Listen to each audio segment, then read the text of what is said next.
Israel's bombing of Qatar last week angered Arab states, who met in Doha to show a united front. The strike, an attempt to kill the political leaders of the Palestinian Hamas militant group, opened another chapter in a history of fractious regional ties since Israel's creation in 1948.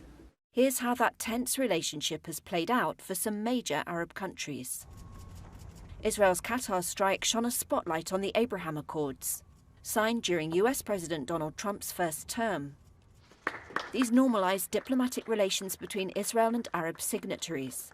Bahrain and the United Arab Emirates signed first in 2020, a deal brokered by Trump's son-in-law, Jared Kushner. They broke a taboo to become the first Arab states to recognize Israel in a quarter century.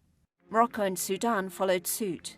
Israel and the UAE have since developed close economic and security ties and a free trade pact. But they've been strained over Israel's war in Gaza, which was started after Hamas launched a deadly attack across the border in 2023. Israel has since been widely accused of committing genocide against the Palestinians and has accelerated settlement building. Public opinion in the Arab world has grown angrier.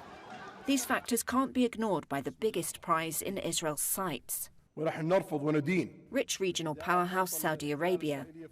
In February, Riyadh said it would not establish ties with Israel without a path to the creation of a Palestinian state. Historically, Egypt struck the first Arab peace treaty with Israel in 1978 at Camp David. The two countries had fought wars in 1948, 56, 67 and 73.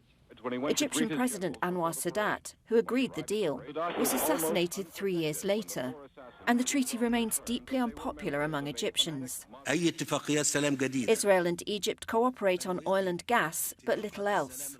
Israeli and US suggestions that Gaza's population should be partially resettled in Egypt's Sinai angered Cairo. Jordan was the second Arab state to make peace with Israel in 1994. By some estimates, more than half the country's population is Palestinian, many descended from refugees. Jordan controlled the West Bank and East Jerusalem from 1948 until Israel captured and occupied the Palestinian territories in the 1967 war. For Jordan and Egypt, the peace deals are central to security, foreign policy and their ties with the United States. However, anger over Israel's treatment of Palestinians is widespread.